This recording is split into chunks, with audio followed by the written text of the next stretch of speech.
Hi, everyone. Welcome to Early Access. Today, I'm chatting with Matt Maiale, who is the first marketing hire at Clay, the go to market platform that helps sales teams find, enrich, and personalize outreach at scale. Clay has been on a rocket ship trajectory, thousands of customers, loved by startups and enterprises alike, and a recent $100 million Series C at a $3.1 billion valuation. Matt joined before there was a marketing playbook and when the team was just 5 employees. He built the function from scratch and helped turn Clay into one of the fastest rising tools in sales tech. I first met Matt back when we were both in college. He was already honing his marketing skills even then. Oh, Matt, welcome to the pod. Heck yeah. Thanks for having me. Super excited. Awesome. Well, maybe as background, it would be helpful to get into what you were up to before Clay. So, what's your path and how did those experiences shape what you wanted next? Yeah, definitely. I got into startups pretty early into college, which I was super fortunate about. And come my sophomore year, I actually ended up dropping out to join a venture capital fund in San Francisco.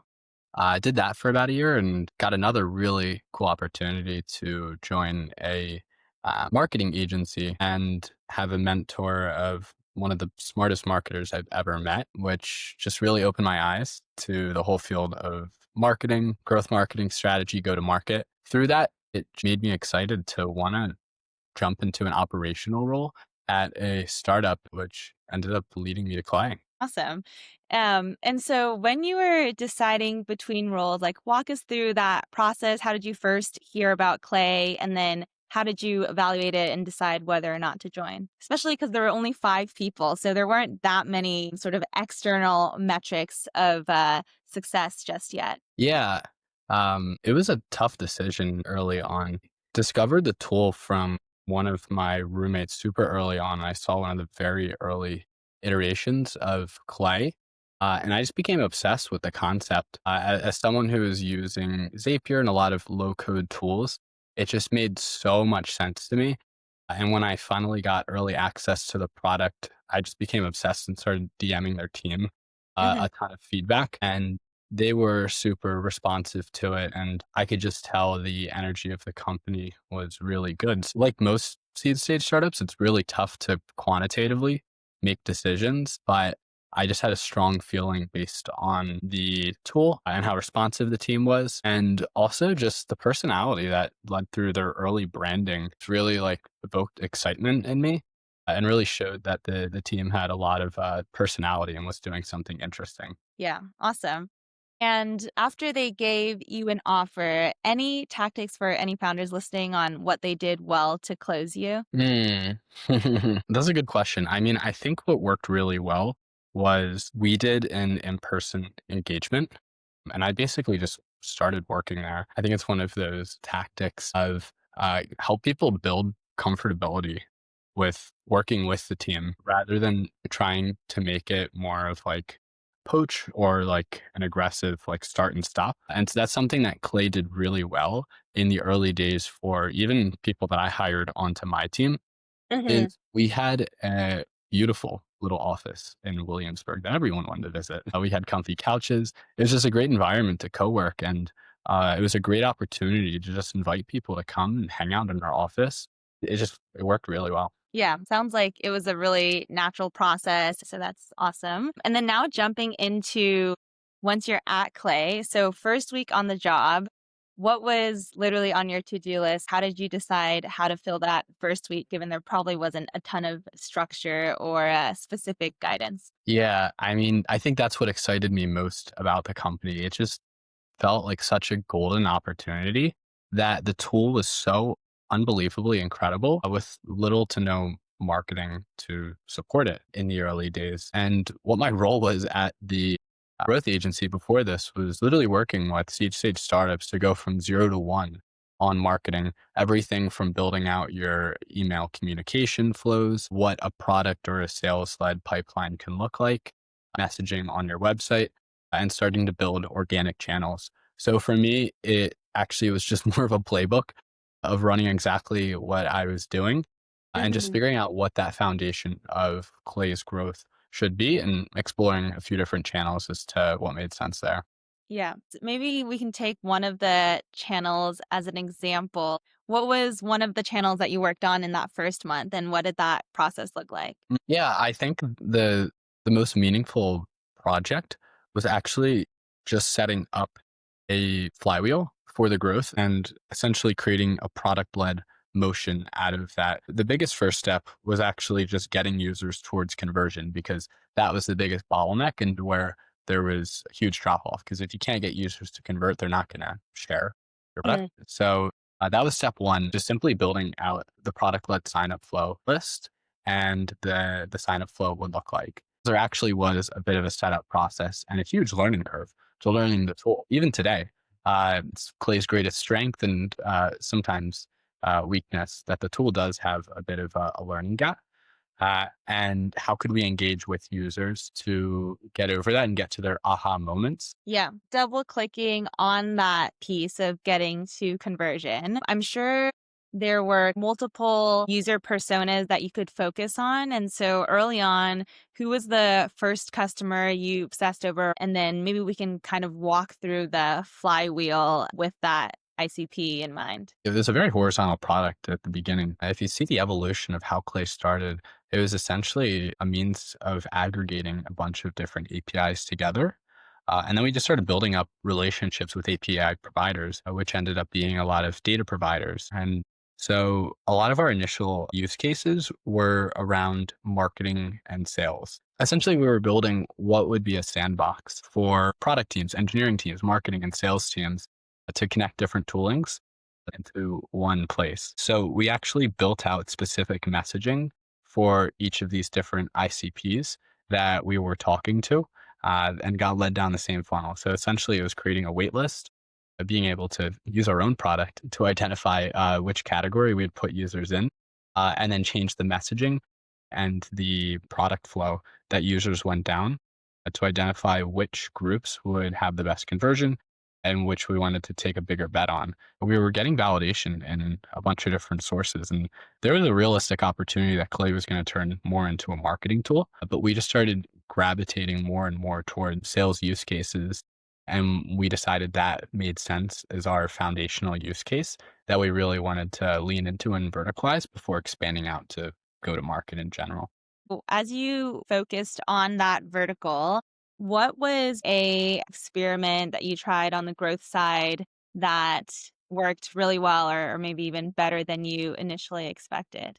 Yeah, I mean, there was some funny ones in the early days where even it was just adding a buy button to the product that for whatever reason the engineering team didn't want to do because they wanted people to reach out organically. And sure enough, it like 10x the amount of people who were buying the product. So Mhm. even just completing the funnel literally was a huge step. And it sounds silly to say, but a lot of times founders early on like will have gaps in their conversion funnel, whether it's users signing up or even allowing users to pay for your product, that I think Mhm. is so critical to actually seeing if users will organically buy something. So that one, also building like a wait list was really intentional and became a huge win early on. So when I first joined the team, they had open access for the product, but we weren't getting much data from our users. So something that I wanted to work on was building in user discovery into the process of closing them to identify what is our best ICP and who we should target, but also just building like a bit more of a natural relationship with these users. Because the thing is the tool was and still is pretty clunky. It can cause a bit of user frustration, but again, flexibility is its freedom and why the tool is so powerful. So creating a wait list gave us a bit more of leniency from users that it's not going to be a perfect experience and there is going to be a bit of a learning curve. So that was almost like a bit of an invitation to the users that, hey, you can try our product, but we want to walk you through it because there are some quirks. And if you're willing to accept that and work with us, we think we're going to be able to get you to a magic moment. It made users just a lot more receptive to bugs and just quirks that we were working through as we were quickly building out the tooling, helped set up the foundation to actually solve a problem with a user and get them to an aha moment.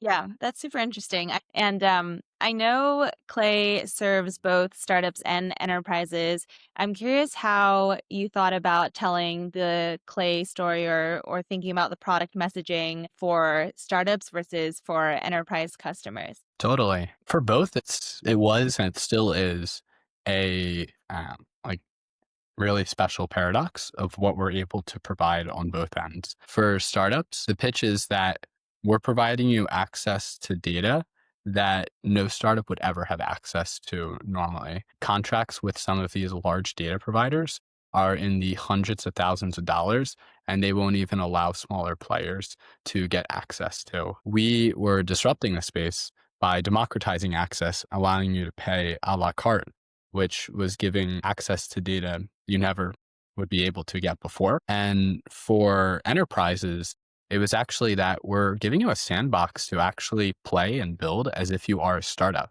because there's a lot of red tape when building and creating new tools, but we were allowing you to do this all within one tooling.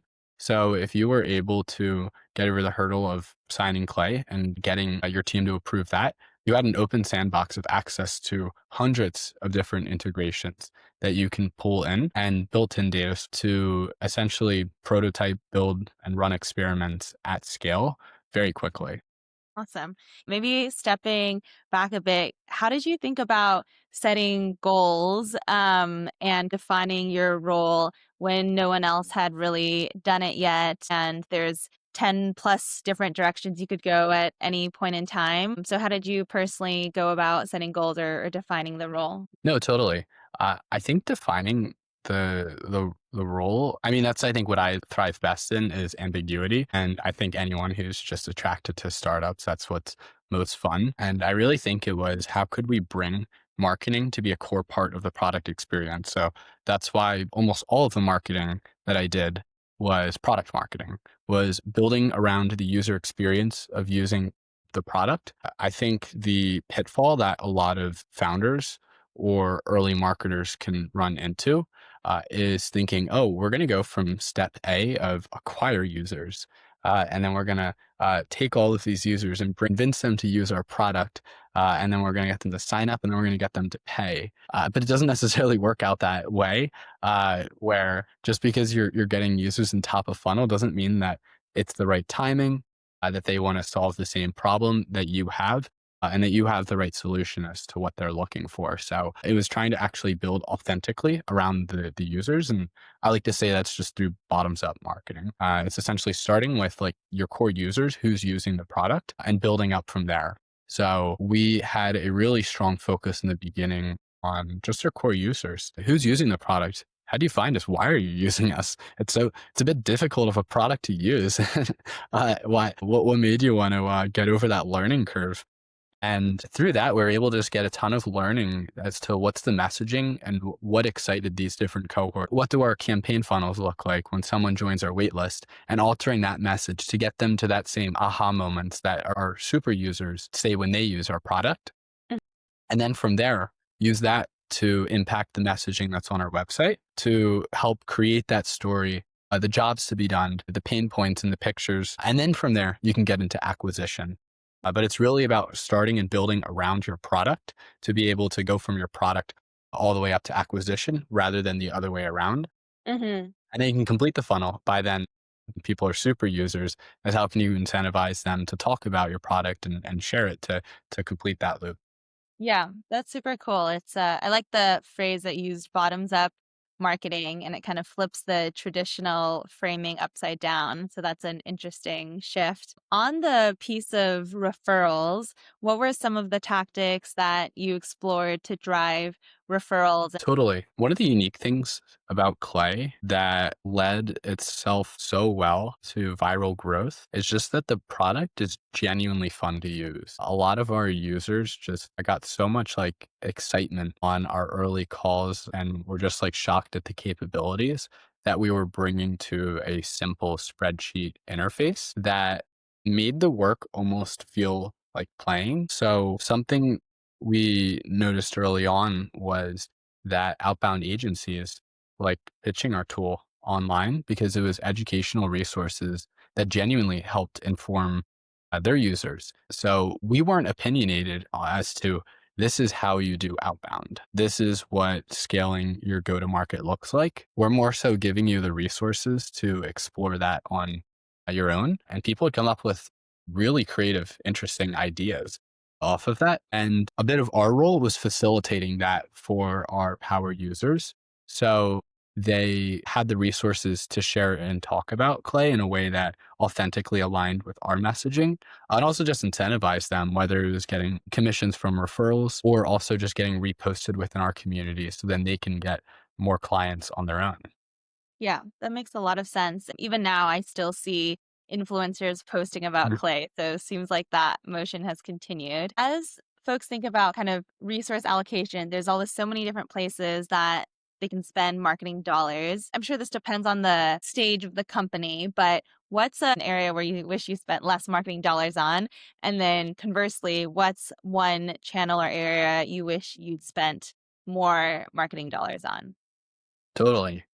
I mean, one of the things that I'm really proud of how Clay grew was we did not get caught up in a lot of market noise and were really genuinely focused on organic growth rather than growth at all scales. And really, it is like hats off to Kareem, the founder, for being able to instill that in the team. And that made my job as a marketer so much easier to be focused on genuinely making a product marketing experience that people wanted rather than trying to grow at all costs.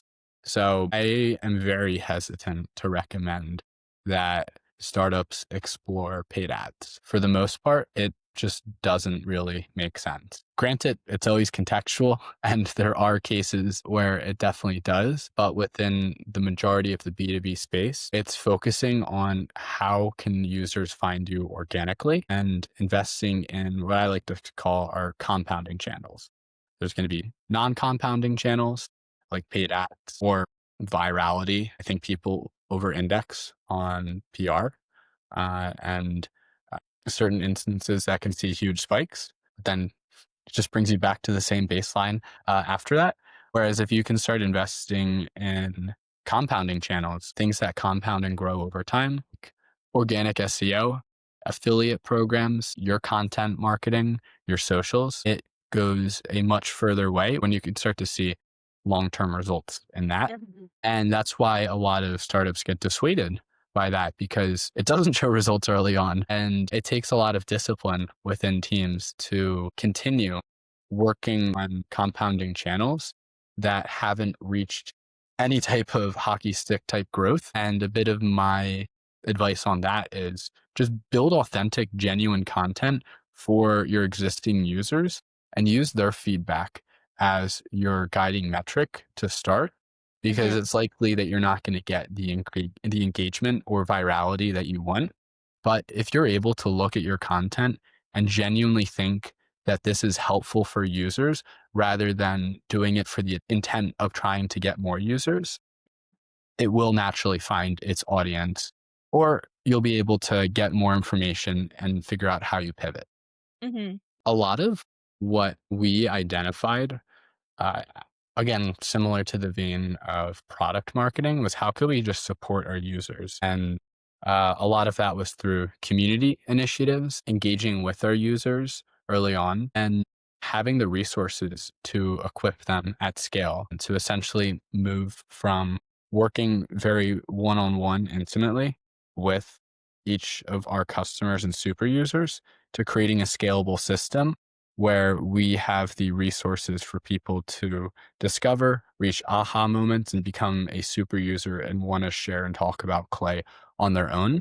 So it was really about just building resources for users to have the content that they want in each different form. So that's something that I kind of learned with our tool was people learn differently and some people wanted blog content. Some people wanted video walkthrough content, and some people just wanted to jump in the product and quickly be able to like bash around keys and figure things out themselves. And you got to be able to accommodate towards all of these different groups and how they want to learn and grow. Yeah, I like that. It reminds me of how you learn in school. There's different types of learners like auditory, visual, tactile, etc. So kind of applying that framework to how people like to learn about products too. That makes a lot of sense. Totally. Yeah. Yeah, awesome. Well, let's jump into a rapid fire if you're down. Are you ready? Heck yeah. Okay. Describe your early clay days in three emojis. Mm. I would pick the little crystal ball, Mm. the three little sparkles, and the little gaming emoji that goes like this. And the reason for picking those on is um, the early team before I joined just had such a wonderful, authentic way of communicating with our users in such a silly, playful way that still shines through in the branding today, which I absolutely loved. And those were some emojis that I saw used early on, and I made sure to embed deeply into a lot of moments on the moments in the marketing experience. Yeah, love that. I'll include the emojis as a graphic. Who's another early employee with a story worth telling? Hmm. Two people that I really admire following are actually the Skiff founders, who later got acquired by Notion and became Notion Mail. So Andrew Milk and Jason Ginsberg. They're just incredible product builders, and they're now actually at Cursor leading their engineering teams and product teams. And they're just incredibly thoughtful product builders, some of the smartest people I've ever met, and just every product they touch turns to gold. Yeah, amazing. And then what's the most random, not in the job description thing you had to do at Clay since you were the sixth employee? Yeah, we had some like really special energy at the OG office in Brooklyn. And my favorite thing to do was just pulling little bits on the team here and there just to spice things up. Like one time when we had stand up, half the team was remote at the time. And I just messaged everyone on the team. And I told them at the end of stand up, when Kareem's done talking, just stand up and start clapping for a minute straight to give a standing ovation. And it was such a fun, silly little bit Mhm. to see the confusion on his face of and just having like a fun environment to do all of that. Yeah, And informally, I was called laundromat because I would bring my laundry to work because we had a washer and dryer. nice. Very efficient. But one of my favorite things to do marketing related was just put Easter eggs all around the website. Mm. I think it was such a fun little user delight to have little hidden click me buttons or different user experiences that just really let like our team's down to earth personality shine through and show Mhm. even though we were growing and scaling, we're not going to sacrifice some of our playfulness and and authenticity from our product.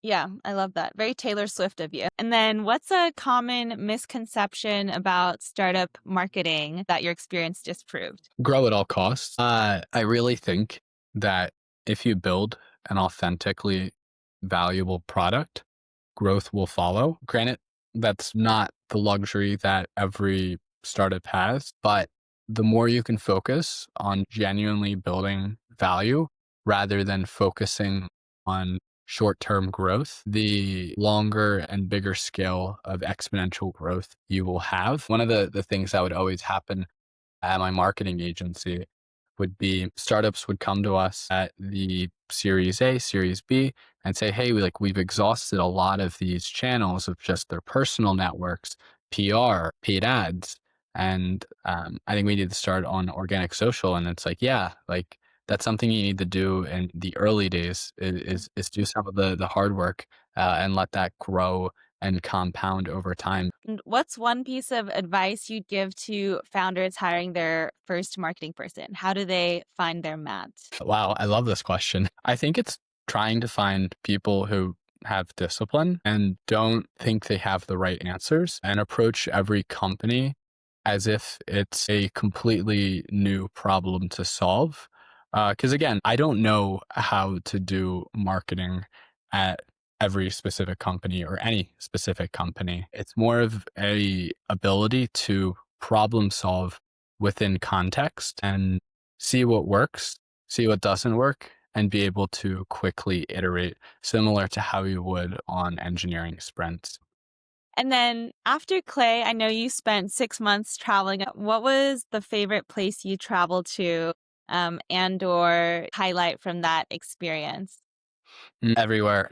There's so many beautiful places on this earth. My favorite part, just because it was a bit of the most shock, was New Zealand. I lived in a van for 6 weeks and just traveled around the country and just camped and lived outdoors. So I'm forever grateful for that and highly recommend solo traveling to everyone if they get the opportunity. Did you write anything after on LinkedIn of what camping for 6 weeks in New Zealand taught me about B2B marketing? Literally, if I came if I came back from 3.5 months of traveling and the creative energy it was geared towards writing LinkedIn posts, I think I would be a bit disappointed with That's myself. true.